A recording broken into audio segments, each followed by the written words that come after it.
Artists, I'm excited to introduce to you a really fun ceramic project that we're going to be working on today.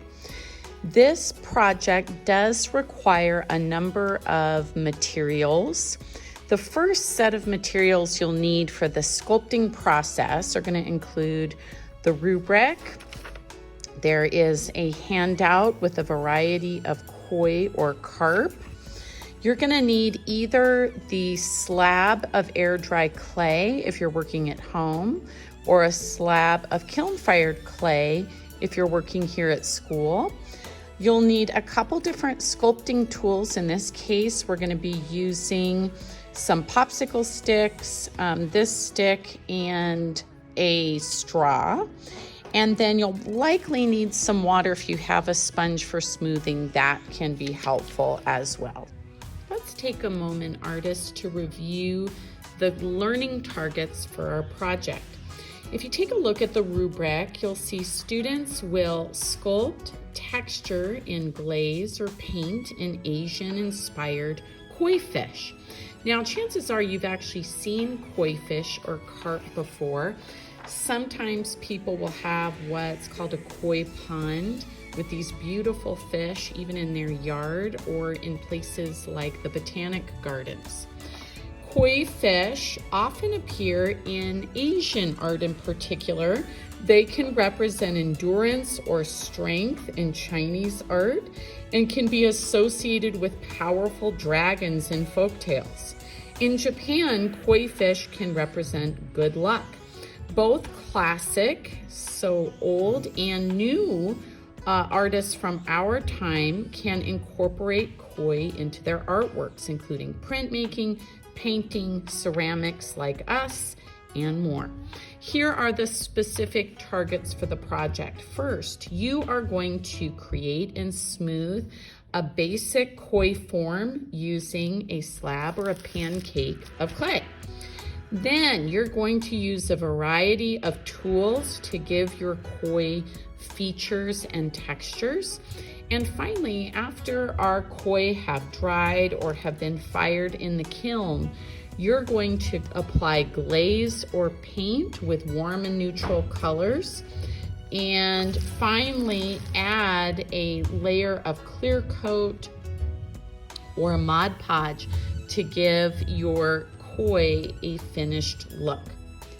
Let's get started with the sculpting portion of this project. I always like to provide tools that you can use in the classroom if you choose, like this koi template, but you're in no way limited to using these kinds of tools. I also have paper available, and you can draw and create your own koi template like this.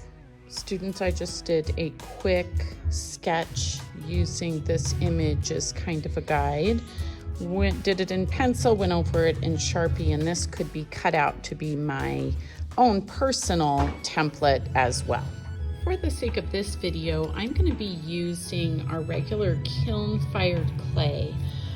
If you're at home using your air dry clay, you will follow a very similar procedure, but this will simplify things here at school.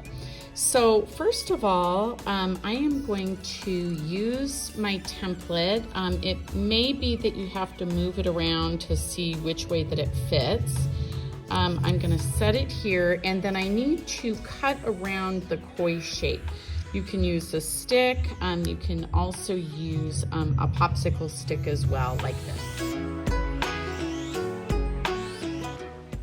Artists, one thing you may have noticed when I was cutting is I was very careful to keep this stick upright, and it would work also with this stick rather than slanting as I cut. That way, from the side, you'll see I have a nice clean edge. The next step in our process is to smooth the surface of the koi and the edges and get it prepared for applying texture. You can do this simply with 2 fingers. The reason I don't do more than that is so that you don't end up with a really soppy clay surface. If you're in my classroom, you could also do this with a sponge that's been squeezed out like this. Artists, now that we've smoothed the surface and edges of the koi fish, we're ready to add texture. Your handout can be a helpful resource in noting some of the textures you might want to add, like fish scales or these lines on the tail fin, adding an eye. I'm going to show you a couple of tricks that I've seen.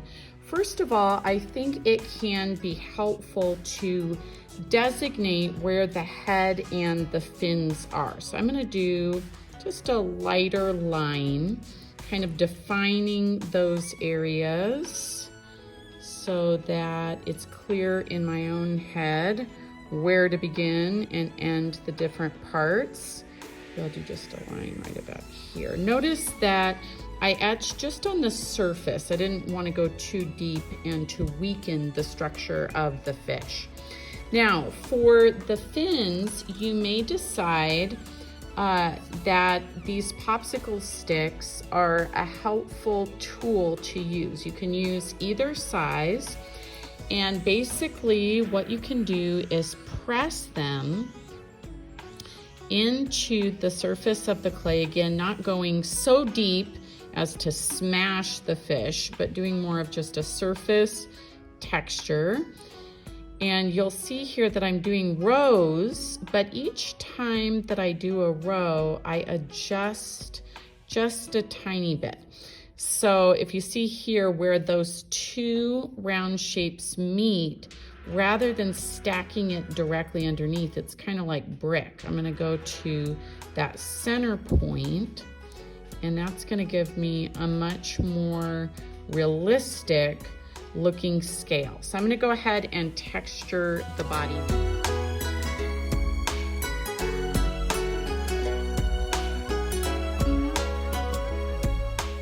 The next step to consider is if you would like to add lines to the tail and fish. I'm going to be using just a stick like this. You could also use your stick like this as well, and add some lines to each part.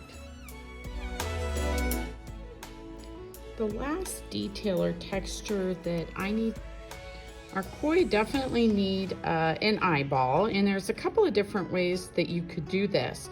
If you would like your eyeball to stick out or to be additive, you can take a piece of the clay that you had extra, you can roll that in a ball and press it flat to make a round shape that you can attach. And remember, when you are attaching clay, you're gonna be scoring first, scoring this area as well, adding water to make what's called slip, and then pressing to attach. So that's one option. Another option would be to press in the eye shape. So that would be more of a subtractive type technique. And I am going to be using actually just the end of a glue stick because it makes kind of a nice round shape. And I'm gonna press that into the surface to make a little eyeball there. And I could do the same thing. I could either add a little round shape in here to be the eye. I thought I would actually use my Sharpie or maybe the end of a pencil to, again, kind of press into the shape the remainder of the eyeball. You could add additional features if you would like, or textures. I'm gonna just do a final smoothing before I show you the last step. The final step of the sculpting process is to use your straw, or bit of straw, to cut holes. Straws do an amazing job actually of cutting holes. And if you look at a finished project, the holes are what we're gonna use to be able to attach the wire and then make this hangable. So we need 2 holes across the top here. So I'm gonna do one, not too far, not too close to the edge so that it cuts through. And you'll see that the straw actually captures that bit of clay. So you get a nice clean hole. And then over here as well.